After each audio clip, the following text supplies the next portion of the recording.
युग्मकों की। आप देखना लैंगिक जनन और अलैंगिक जनन, ठीक है। लैंगिक जनन क्या है और अलैंगिक जनन क्या है और लैंगिक जनन क्या है, ठीक है। असेक्सुअल रिप्रोडक्शन और सेक्सुअल रिप्रोडक्शन, ठीक है। तो इसमें क्या होता है, हम देखो कई बार पहले भी बता चुके हैं कि अलैंगिक जनन में क्या होता है और लैंगिक जनन में क्या होता है। तो अलैंगिक जनन में क्या होता था कि शरीर का कोई भाग होता था या कोशिका होती थी और नया जीव बन जाता था, ठीक है। तो वो क्या होता था, अलैंगिक जनन होता था ना, वही होता है अलैंगिक जनन। और लैंगिक जनन में क्या होता है कि एक नर भाग होता है, एक मादा भाग होता है, मतलब एक नर होता है और एक मादा होता है, फिर वो जनन करते हैं, वो होता है लैंगिक जनन। तो सबसे पहले क्या लिखा है, इसमें मुख्य रूप से एक ही जनक होता है। अब देखना इसमें मुख्य रूप से एक ही जनक होता है। जैसे मान लो कोई जैसे गुलाब से बना रहे हैं तो उसका कायिक प्रवर्धन करते हैं अपन लोग, या फिर हाइड्रा या मुकुलन में जो अमीबा है तो वो एक ही होता है ना। तो एक ही से दो दो चार ऐसे हो जाते हैं, सिर्फ एक ही से होते हैं कि नहीं होते। लेकिन इसमें मुख्य रूप से नर एवं मादा जनक होते हैं।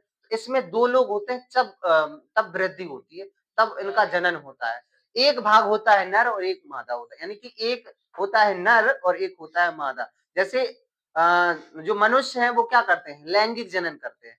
जानवर हैं वो भी लैंगिक जनन करते हैं ना। अधिकतर जानवर जो है ना, उच्च श्रेणी के जो जानवर हैं वो क्या करते हैं, लैंगिक जनन करते हैं, ठीक है। मनुष्य भी लैंगिक जनन करते हैं। लेकिन जो अलैंगिक जनन करते हैं वो क्या होते हैं, जैसे अमीबा बताया था हमने और हाइड्रा बताया था, ये सब क्या करते हैं, अलैंगिक जनन करते हैं, ठीक है।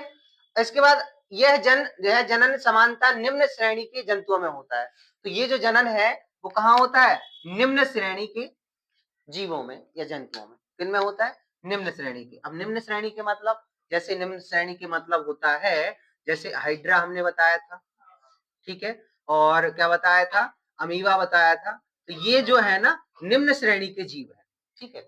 तो अलैंगिक जनन इन निम्न श्रेणी के जीवों में होता है, ठीक है। और लैंगिक जनन किन में होता है, उच्च श्रेणी के जंतुओं में। उच्च श्रेणी के जैसे मनुष्य हो गए, ये मनुष्य जो है ना वो उच्च श्रेणी का है, जानवर है, ठीक है।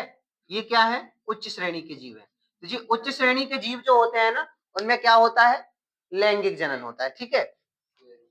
अब क्या है, इस जनन में शरीर का कोई भाग या कोशिका भाग लेकर नए जीव का निर्माण करती। अभी हमने थोड़ी देर पहले बताया था, इस जनन में क्या होता है, कोई शरीर का कोई भाग होगा। अलैंगिक जनन में या तो शरीर का कोई भाग होगा, जैसे अलैंगिक जनन में हमने अमीबा लिया था, अमीबा का दो टुकड़े हो जाते थे, अनेक टुकड़े हो जाते थे, वो अपने ही शरीर के टुकड़े कर देता था ना। उसमें क्या बोलते हैं, प्लेनेरिया में बताया था हमने, प्लेनेरिया भी इसी में आता है, ठीक है। प्लेनेरिया में भी बताया था हमने, क्या बताया था, वो क्या कर देते अपने के 3 टुकड़े 4 टुकड़े कर देते हैं ना, तो शरीर के भाग हो जाते हैं। तो क्या होता है, अलैंगिक जनन होता है, ठीक है। तो यह इस जनन में शरीर का कोई भाग या कोशिका भाग लेकर नए जीव का निर्माण करती है। और इसमें क्या होता है, इस जनन में नर एवं मादा युग्मक मिलकर नए जीव का निर्माण करते हैं। तो देखो जो लैंगिक जनन है वो तो बार बार यही चीज कहेगा कि नर एवं मादा युग्मक, नर एवं मादा युग्मक, इस जनन में नर एवं मादा युग्मक मिलकर नए जीव का निर्माण करते हैं।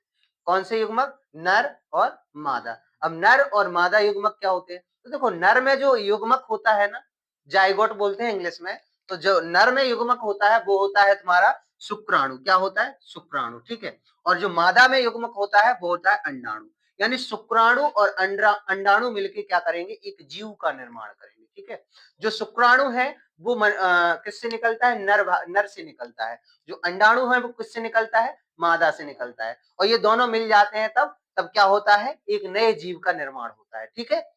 तो ये क्या कहा है, इस जनन में विखंडन, मुकुलन और कायिक प्रवर्धन आदि विधियां होती है। तो हमने जब बताया था अलैंगिक जनन में पढ़ाया था तुम लोगों को, विखंडन पढ़ाया था, विखंडन में अमीबा के बारे में बताया था, और मुकुलन में किसके बारे में बताया था हमने, हाइड्रा के बारे में बताया था। और कायिक प्रवर्धन में हमने कलम लगाना, अंगूठी बांधना, ये सब बताया था ना पेड़ पौधों में। तो ये कायिक प्रवर्धन, तो कायिक प्रवर्धन जड़ से भी होता है, तना से भी होता है, पत्तियों से भी होता है और कलियों से भी होता है, बताया था, ठीक है।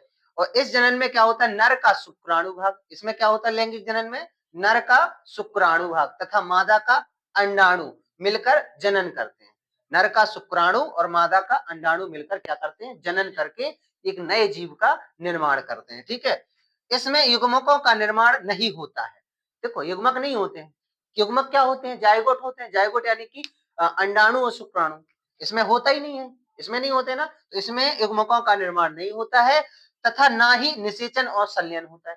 तब ये ना तो निषेचन करते हैं और ना संलयन करते हैं, ठीक है। और इसमें युग्मकों का निर्माण होता है ना, युग्मक मतलब शुक्राणु और अंडाणु, तो इनमें होता है युग्मकों का निर्माण, इसलिए ये क्या करेंगे, निषेचन और संलयन करेंगे। निषेचन और संलयन विधि द्वारा क्या करेंगे, नए जीवों का निर्माण करेंगे, ठीक है। ये चीज समझ में आई, नहीं आई हो तो एक बार फिर बता, आ गई ना, पक्का बोलो, आ गई ना, ठीक है।